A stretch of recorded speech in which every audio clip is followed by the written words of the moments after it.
여러분 안녕하십니까? 뉴스룸을 시작하겠습니다. 서울 신림동에서 무차별적으로 흉기를 휘두른 30대 남성이 조금 전 구속됐습니다. 오늘 법원에 출석한 이 남성은 뒤늦게 잘못했다면서도 모든 상황이 좋지 않았다며 자신의 처지를 탓했습니다. 첫 소식 이서준 기자입니다. 서울 신림동에서 흉기 난동을 벌인 33살 조모 씨가 구속영장 실질 심사를 받기 위해 법원에 출석했습니다. 조 씨는 앞선 경찰 조사에서 내가 불행하게 살아서 남들도 불행하게 만들고자 범행을 했다고 진술했습니다. 어떤 점이 좀 그렇게 불행하셨는지 여쭤봐도 될까요? 그냥 저의 모든 게 예전부터 너무 안 좋은 상황에 있었던 게 제가 너무 잘못한 일인 것 같습니다. 아니, 저는 그냥 쓸모없는 사람이 죄송합니다. 얼굴도 본 적 없는 20대 남성을 살해하고 30대 남성 3명을 크게 다치게 한 범행을 사실상 자신의 처지 탓으로 돌린 겁니다. 법원은 도망칠 염려가 크다며 조 씨에 대해 구속영장을 발부했습니다. 조 씨는 펜타닐 마약을 복용했다고 진술했다 번복하기도 했습니다. 경찰은 조 씨를 상대로 마약 간이 검사 등을 했지만 음성이 나와 국립과학수사연구원에 정밀 검사를 의뢰했다고 밝혔습니다. 구속된 조 씨를 상대로 범행 경위 등도 계속 조사할 방침입니다. 한편 경찰은 조 씨의 범행 영상이 무분별하게 유포돼 피해자와 유족에 대한 2차 가해가 심각한 상황이라고 밝혔습니다. 특히 영상을 반복적으로 올리거나 전달할 경우 정보통신망법 위반으로 처벌받을 수 있다고 경고했습니다. JTBC 이서준입니다. 오늘 전국 곳곳에 강한 비가 내렸습니다. 특히 수도권을 비롯한 일부 지역에는 호우특보까지 내려졌는데요. 서울 잠수교에 나가 있는 취재기자 연결하겠습니다. 정인아 기자, 서울은 오전에 비해서 비가 좀 잦아든 것 같습니다. 현재 상황 어떻습니까? 네, 지금은 빗방울이 조금씩 떨어지고 있습니다. 잠수교는 오전 한때 수위가 관심 단계인 4m를 넘어섰다가 지금은 3.6m 정도를 보이고 있습니다. 서울 시내 하천 27곳도 오늘 새벽 호우주의보와 함께 일제히 출입이 통제됐다가 조금 전인 오후 6시쯤엔 모두 풀렸습니다. 오후 5시 기준으로 경기 남부와 충청권, 전북, 전남 해안에 호우특보가 내려져 있습니다. 비가 한때 많이 내리면서 사고로 이어지기도 하고 침수된 곳도 있었다고요? 네, 오늘 새벽 5시 반쯤엔 서울 수색동에서 빗길에 미끄러진 마을버스와 트럭이 충돌했습니다. 마을버스에 승객은 없었고 버스와 트럭 운전자 2명이 조금 다쳤습니다. 아침 8시쯤엔 인천 부평구 동안굴다리가 발목 높이까지 침수돼 소방대원들이 통제 조치 등을 취했고요. 강화군에선 전신주가 쓰러지기도 했습니다. 다행히 모두 다친 사람은 없었습니다. 다만 지난주 비 피해가 컸던 충청권은 서해안 지역을 중심으로 나무가 쓰러지거나 집에 물이 차고 있다는 내용의 신고가 접수돼 우려가 커지고 있습니다. 그런데 내일도 비가 계속 내리나요? 네, 모레까지 전국에 비가 오겠습니다. 특히 광주와 전남의 많은 곳은 150mm 이상 비가 예보됐습니다. 서울 등 수도권은 20에서 60mm가 내릴 것으로 예상됩니다. 경상도는 지역마다 차이가 크지만 경남 해안과 지리산엔 100mm 이상의 많은 비가 예보됐습니다. 비와 함께 강한 바람도 예보됐는데요. 간판 낙하 등 안전사고에도 유의하셔야겠습니다. 또 비가 많이 오면 하천 물이 빨리 불어나기 때문에 근처 반지하나 저지대에 사시는 주민들은 범람에 대비해 미리 피하셔야겠습니다. 지금까지 서울 잠수교에서 JTBC 정인아입니다. 집중호우로 농가가 비 피해를 입으면서 채소값이 훌쩍 올랐습니다. 오이는 지난달보다 3배, 상추는 4배 넘게 올랐습니다.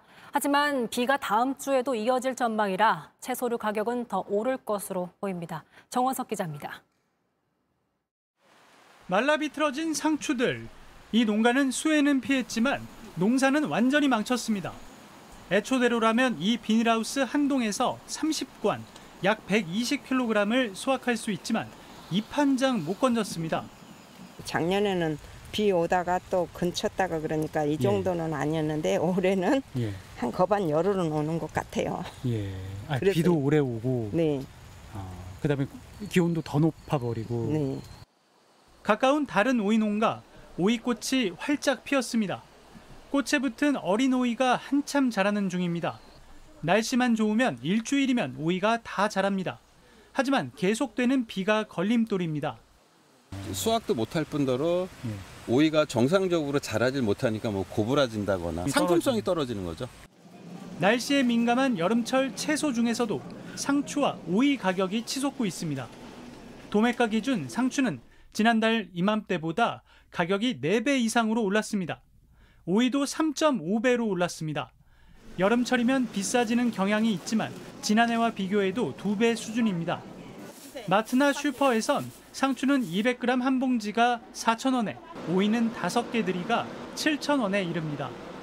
유통업체들은 흠이 있어 값이 싼 이른바 못난이 채소 등으로 가격을 낮추려고 애쓰고 있습니다. 요즘 채소값이 너무 올라서 조금 못생기더라도 좀 가격이 조금 더 저렴하면.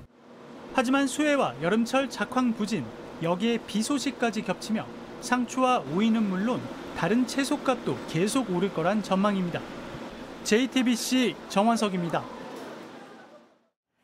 기후변화로 신음하는 건 우리나라뿐만이 아닙니다. 캐나다 동부에는 52년 만에 폭우가 쏟아졌고 미국 동부의 한 야구장에는 물이 차오르고 같은 대륙의 반대편 미국 서부에는 최고 기온 52도의 기록적인 폭염이 덮쳤습니다. 윤세민아 기자입니다. 계단이 폭포로 변했습니다. 현지 시간 지난 21일 미국 보스턴의 펜웨이 파크 야구장 안입니다. 종일 내린 폭우로 구장에 물이 넘치면서 보스턴 레드삭스와 뉴욕 매치의 경기는 중단됐습니다. 조금 더 북쪽 캐나다 동부 지역에도 주말 사이 폭우가 이어졌습니다. 차량이 물에 잠기고 창고는 떠내려갔습니다. 계속되는 비에 댐이 무너질 수 있다는 관측이 나오면서 주 당국은 주민 대피령까지 내렸습니다. 현지 언론은 200mm의 비가 내렸다며 지난해 상반기 강수량의 2배가 하루 만에 내렸다고 보도했습니다. 1971년 큰 피해를 입힌 허리케인 때 이후 52년 만에 가장 큰 비입니다. Obviously, I am very concerned about the flooding in Nova Scotia. People have seen their homes damaged. People have seen, their safety at risk. 반면 같은 날 미국 서남부는 폭염에 타들어갔습니다. 캘리포니아와 애리조나, 텍사스 등에선 주요 도시의 한낮 최고 기온이 높은 곳은 무려 52도, 그나마 낮은 곳도 37도까지 올랐습니다. Feels like you're actually on fire after you're out here for a while. 미국 서남부 16개 주에는 폭염 관련 경보가 내려졌습니다. CNN은 미국에서만 8천만 명이 넘는 주민이 폭염으로 인한 위험에 노출돼 있다고 경고했습니다. JTBC 윤세민입니다. 그런가 하면 그리스에선 로도스 섬 산불 진화에 애를 먹고 있습니다. 확인된 인명피해는 아직 없지만 50년 만에 최악의 폭염까지 겹치면서 고대 유적지까지 위험할 수 있는 상황입니다. 이어서 최규진 기자입니다. 불타오르는 들판 앞에 소방차가 멈춰서고 다급한 무전 소리가 들립니다. 창밖에는 곳곳에서 불길과 함께 뿌연 연기가 하늘로 치솟습니다. 지난 18일 그리스 동남부 로도스 섬에서 발생한 산불이 닷새째 번지고 있습니다. 최근 그리스 전역에서 이어지고 있는 산불 가운데 가장 큰 규모입니다. 현지 언론에 따르면 로도스 섬에서만 관광객과 주민 등 3만 명이 긴급 대피했습니다. 현재까지 인명피해는 확인되지 않았는데 불은 섬의 고대 유적지까지 위협하고 있는 것으로 파악됐습니다. 현지 언론은 소방당국이 헬기 5대와 소방관 200여 명을 동원했지만 역부족인 상황이라고 전했습니다. 특히 50년 만의 폭염에 강한 바람까지 불면서 진화 작업에 애를 먹고 있습니다. 그리스 당국은 섭씨 40도 이상으로 치솟은 폭염이 11일째 이어지면서 추가 화재 가능성도 걱정하고 있습니다. 아테네가 있는 아티카 등 그리스 13개 지역에 산불 적색 경보가 내려진 가운데 아크로폴리스 등 유명 관광지는 운영 시간도 조정하기로 했습니다. 현지 언론들은 그리스의 이번 폭염이 지난 1987년 12일간의 폭염을 넘어 역대 최장기간을 기록할 것으로 내다봤습니다. JTBC 최규진입니다. 다음 소식입니다. 충북 오송 지하차도 참사와 관련해 경찰이 당시 출동한 순찰차 블랙박스 영상을 공개했습니다. 앞서 국무조정실은 경찰이 현장에 가지도 않고 출동한 것처럼 꾸민 게 의심된다고 발표했는데요. 영상엔 경찰관들이 침수 현장 여러 곳을 다니며 통제하는 모습이 담겨 있습니다. 일단 블랙박스 영상으로 당시 상황을 보시고 여전히 남아있는 의혹과 국무조정실의 문제점 짚어보겠습니다. 먼저 이승환 기자입니다. 오전 7시 14분, 비가 쏟아지고 침수 신고받은 경찰차는 출발합니다. 8분 뒤 현장에 도착해 신고 주민을 만납니다. 저지대에 차가 잠겼다는 설명을 듣고 차량을 통제합니다. 오전 7시 30분, 도로 침수 신고가 들어온 곳에 도착합니다. 승용 차량이 지나가기 위험한 상황이라 차량을 돌리도록 통제합니다. 오전 7시 41분, 한 교차로에서 경찰관 둘은 잠시 의논합니다. 교차로를 통제해야 하는데 다른 곳에서 역주행 신고가 들어왔습니다. 경찰관 한 명을 남겨놓고 다른 직원 혼자 출동합니다. 오전 7시 56분, 순찰차는 궁평 1 지하차도를 지나갑니다. 비는 점점 거세지고 여기저기 신고는 늘어납니다. 오전 8시 3분, 교통 통제하던 경찰관을 다시 태웁니다. 궁평 1 지하차도를 통과해 다시 이동합니다. 다른 교차로에 도착해 교통 통제에 나섭니다. 한 명이 빠지는 상황이라 순찰차는 다른 비상근무 경찰관을 태웁니다. 오전 8시 25분, 아동복지시설이 위험하다는 신고를 받고 이동합니다. 오전 8시 40분, 경찰관은 고립된 마을 주민이 있는지 수색하기 위해 오갑니다. 이러는 사이 궁평 2 지하차도는 물에 잠겼습니다. 8시 56분, 태블릿 PC로 들어온 신고를 보기 위해 잠깐 순찰차를 멈춥니다. 사고 장소로 달립니다. 오전 9시 2분, 도착한 현장은 이미 물이 가득 찼습니다. 충북경찰은 사고 장소에 제때 도착하지 못한 건 사과했습니다. 다만 사고 당일 아무런 조치를 하지 않은 건 아니라고 강조했습니다. 주어진 환경 속에서 최선을 다하여 임무를 수행하였다는 점을 확인하고 싶었기 때문입니다. JTBC 이승환입니다. 오늘 기자회견이 있었는데 현장에 있었던 충북 경찰관들은 부족한 인원으로 열악했던 당시 상황에 대해 억울함을 토로했습니다. 하지만 그러면서도 국무조정실이 지적한 허위 보고에 대해서는 오늘도 명확히 대답하지 못했습니다. 최수연 기자입니다. 충북경찰은 오늘 회견에서 현장 근무자들의 억울함을 강조했습니다. 당시 오송순찰차 근무자들의 활동에 대하여 각자 나름의 평가를 해주시기 바랍니다. 현장 경찰은 사고 당일 오전 5시부터 침수 신고와 구조 요청에 응했습니다. 그런데 비가 집중된 오송읍 관할 출근자는 3명, 순찰차는 1대였단 겁니다. 당시 접수된 112 신고는 106건입니다. 하지만 폭우가 예상됐는데도 인력과 자원을 이렇게만 투입한 충북경찰청의 대응은 여전히 문제입니다. 게다가 참사 이후 거짓 보고를 한 정황에 대해서도 명확한 답을 내놓지 못했습니다. 앞서 국조실은 사고 1시간 전 지하차도를 통제해달라는 신고를 무시했고 이후에 출동한 것처럼 거짓 입력한 걸로 의심된다고 발표했습니다. 충북경찰은 이에 대해 장소를 착각해 침수된 2 지하차도가 아니라 1 지하차도로 갔다고 설명해왔습니다. 하지만 오늘 공개된 영상을 보면 이 지하차도 침수 우려에 대해서 애초에 몰랐다는 지적이 나옵니다. 차도도 봐야 되는 거 아닌가라는 얘기예요.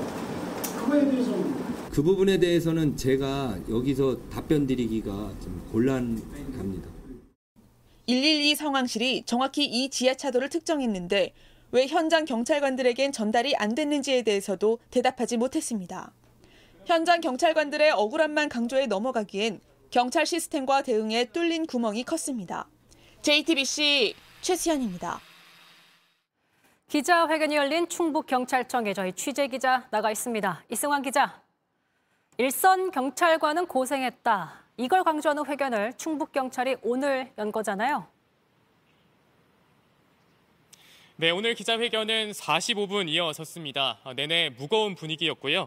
이런 표현을 쓰진 않았지만 잘못은 있지만 과한 비판을 받는 거 아니냐, 현장에선 최선을 다했다, 이런 뉘앙스를 강조했습니다. 순찰차 한 대, 단 3명 근무자가 오송읍 전체 급박한 폭우 상황을 모두 책임졌다는 겁니다. 다만 그러면서도 국무조정실이나 검찰 수사에 대한 반박은 아니라고 선을 그었습니다. 정면으로 충돌하기는 부담스럽다는 취지로 읽힙니다. 그런데 국무조정실이 수사 의뢰한 건 오늘 충북경찰이 최선을 다했다고 강조한 그 최일선의 경찰관들이잖아요. 네, 앞서 국조실은 경찰관 6명을 수사 의뢰하면서 현장에 출동하지 않고도 나간 거로 꾸민 게 의심된다고 했습니다. 하지만 블랙박스 영상으로 볼 수 있듯이 일선엔 경찰차가 출동을 했고 사고 현장 근처에서 교통 통제를 하긴 했습니다. 따라서 정말 문제였던 건 폭우가 예상됐는데 소극적으로 대처했던 경찰 지도부와 경찰의 지시 전달 체계인 셈인데요. 결국 국무조정실은 이런 국가적 대응 시스템에 대한 성찰보다는 보고 서류 등에만 의존해서 책임 소재를 가장 아래 일선 경찰관들에게 끌어내리려고 했던 거 아니냐 이런 지적이 나오고 있습니다. 지금까지 충북경찰청에서 JTBC 이승환입니다. 여름 휴가를 계획할 때 오피스텔이나 일반 주택을 숙소로 이용하는 이른바 공유 숙박을 찾으시는 분들 많으시죠? 그런데 이들 중에는 지자체에 신고도 하지 않은 채 불법 영업을 하는 곳이 적지 않다고 합니다. 하예빈 기자가 취재했습니다. 서울 마포구에 있는 오피스텔에 붙은 안내문입니다. 불법 숙박업 운영을 하지 말라면서 관련 사실을 발견하면 신고해달라고 합니다. 하지만 최근 5년간 전국에서 불법 숙박업으로 단속된 건수만 1,900건이 넘습니다. 지자체에 알리지 않고 몰래 영업하거나 원칙적으로 숙박업을 할 수 없는 오피스텔을 숙소로 빌려준 겁니다. 소셜미디어로 운영하는 경우도 있지만 대부분은 공유 숙박 플랫폼에 등록된 곳입니다. 이 중 에어비앤비에 등록된 불법 업소만 734건으로 전체의 37.5%에 달했습니다. 최근 공유 숙박 이용객이 증가하면서 에어비앤비를 이용한 불법 영업도 4년 전에 비해 4배 이상 늘었습니다. 하지만 현행법상 중개업자에겐 책임을 물을 수도 없습니다. 국회엔 불법 숙박업 중개업자도 처벌할 수 있도록 하는 법안이 발의돼 있지만 계류 중입니다. 이러는 사이 일부 불법 숙박업 운영자들은 투숙객에게 관광경찰이 말을 걸면 무시하라거나 친구 집에 놀러 온 걸로 해달라고 당부하는 등 꼼수가 늘고 있습니다. 전문가들은 미등록 불법 숙박업자가 늘어날수록 탈세 규모도 커질 수밖에 없다며 법망을 촘촘히 다져야 한다고 지적합니다. 탈세 문제는 이들을 등록할 수 있게끔 언론 법 체계 안으로 들여보내야 되는 거고 공유숙박법이 이제 제대로 만들어진다면 등록된 숙소만 받을 수 있도록 우리가 강제를 하거나 하는 것도 가능할 거라고. 에어비앤비 측은 숙박업 운영자들에게 제도 준수의 중요성을 상기시키고 있다면서 합리적인 제도가 만들어질 수 있도록 정부와도 협의 중이라고 밝혔습니다. JTBC 하혜빈입니다.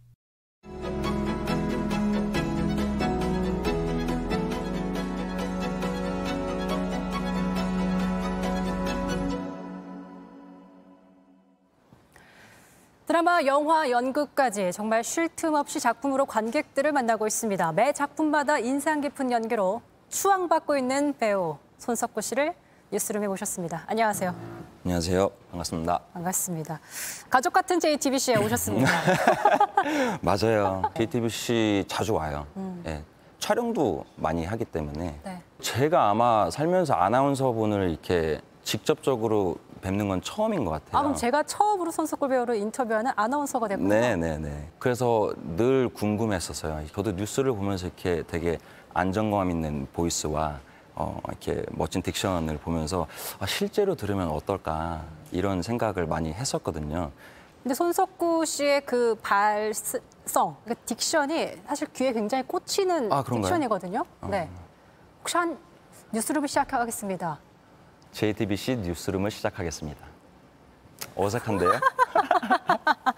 자, 나오는 작품마다 관심이 정말 뜨겁습니다. 앞서 언급했던 나의 해방일지, 범죄도시2, 카지노, 이제 공개를 앞두고 있는 DP2까지 네. 많이 체감하세요, 인기를? 제가 이제 JTBC에서 방영을 한 나의 해방일지 이후에 지금 1년 한 반 정도 되는 시간 동안 제가 카메라 앞에 서지 않은 날이 오히려 더 거의 없을 정도로 이렇게 바쁘게 지내고 있는 걸 보면 전성기가 맞는 것 같아요. 네.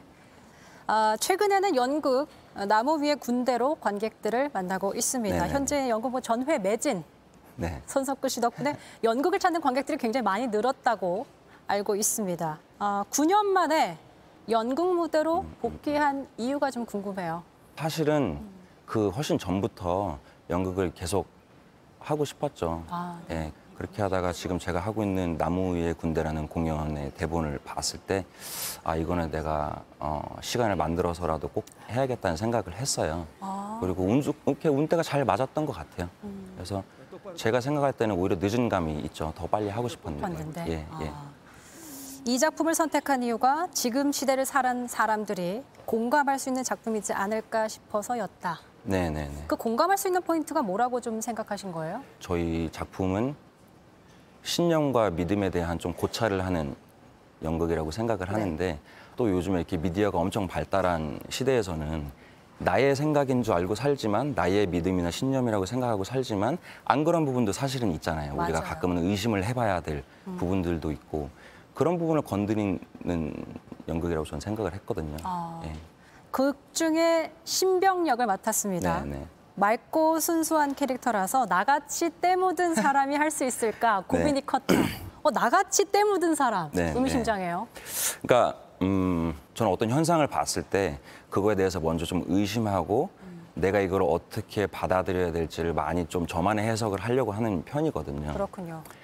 그러다 보니까 이제 신병 같은 경우에는 좀 이렇게 자기가 응당 이렇게 믿어야 한다는 어떤 신념을 질문하지 않고 그거를 자기의 모토로 삼아서 앞으로 이제 직진하는 사람이다 보니까 근데 저는 그렇지 않기 때문에 그리고 실제 극 중에 나이도 아마 훨씬 뭐 10대 후반, 20대 초반 이런 나이대를 이제 저는 이제 많이 다 됐으니까 하기에는 조금 무리가 있지 않나 싶으면서도 너무 해보고 싶었어요. 그냥.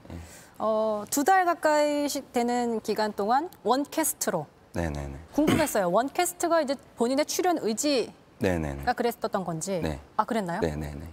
왜 그랬는지 여쭤봐도 될까요? 제가 그걸 고집을 했던 이유는 크게는 두 가지인 것 같아요.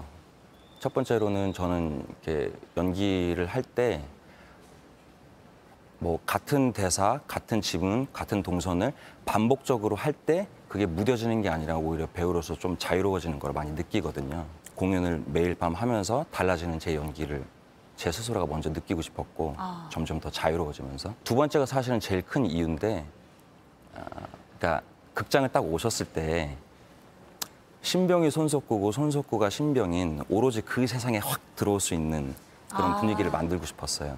오늘은 이 배우가 이 역할을 하는구나.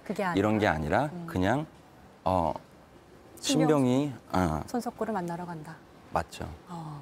사실 조금 민감할 수 있는 질문 하나 드리겠습니다. 네네네, 하십시오.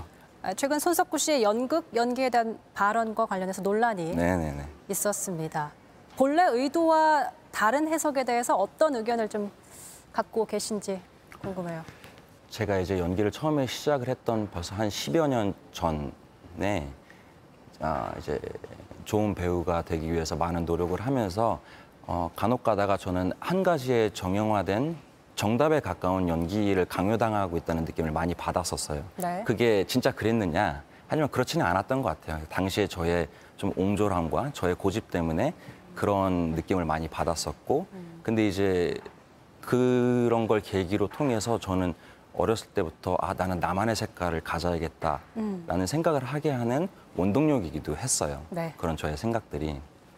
그리고 지금도 저는 작품을 할 때 선택을 함에 있어서 제가 그 부분을 많이 생각해요. 내가 이 작품에 나의 색깔을 이렇게 넣었을 때는 어떤 그림이 나올까. 이런 설레임이 제가 이제 작품을 선택을 하게 하는 되게 큰 어떻게 보면 요소 중에 하나인데 근데 너무 이렇게 하나만의 예시와 그리고 제가 이렇게 평소에 배우 친구들하고 막 얘기할 때 쉽게 내뱉는 좀 미숙한 언어. 야, 너 왜 이렇게 가짜 연기를 하냐. 이런 것들이 이렇게 섞여지면서 충분히 오해를 살 만한 저는 문장들이었다고 생각을 하거든요. 네. 그래서 저는 이제 개인적으로 충분히 그럴만했고 반성을 했고 개인적으로 이제 선배님께 손편지도 써서 사과를 했고 선배님도 그거를 보시고 저의 마음을 알아주시고 답장도 주셨고 연극도 보러 오실 거예요. 그렇다면서요. 네네네.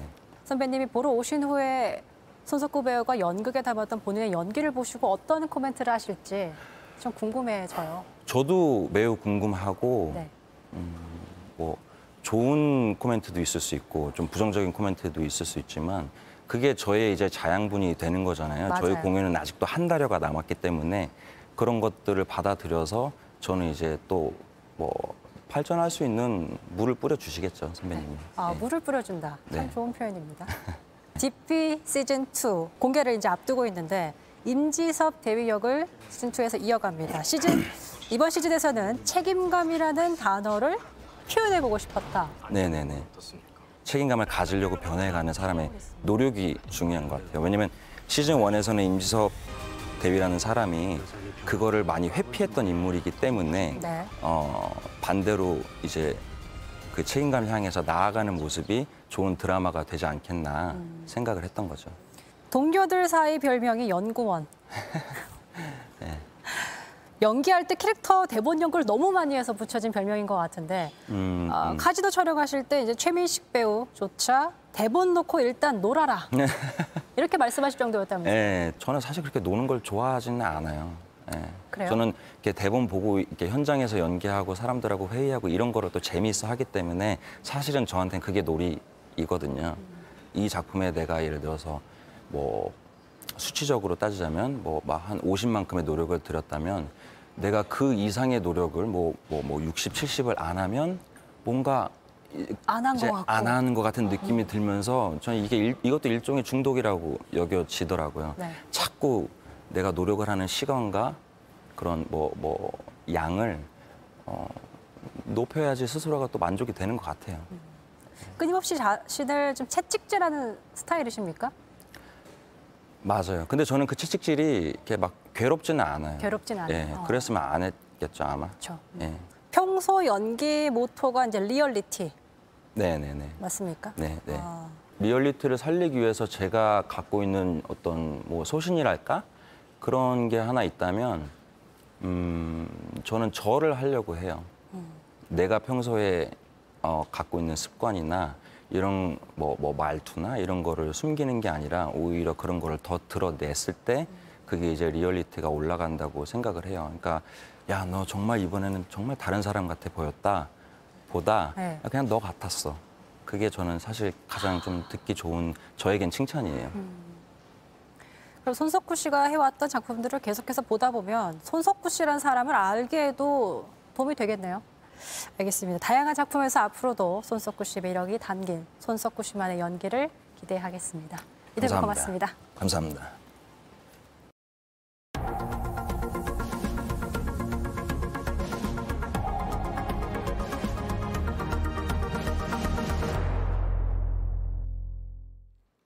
끝으로 날씨입니다. 월요일인 내일도 전국 대부분 지역에 비가 내리겠습니다. 특히 오늘 밤과 내일 새벽 사이엔 강원 남부와 경기 남부, 충청 지역을 중심으로 강한 비가 내리겠습니다. 이번 비는 모레까지 이어져 광주와 전남의 많은 곳은 150mm, 충청의 많은 곳은 120mm 이상의 비가 내리겠습니다. 물이 넘치는 하천은 가급적 피하시고 저지대 주택은 배수 시설을 점검하는 등 안전에 유의하셔야겠습니다. 뉴스룸이 준비한 소식은 여기까지입니다. 시청해주신 여러분 고맙습니다.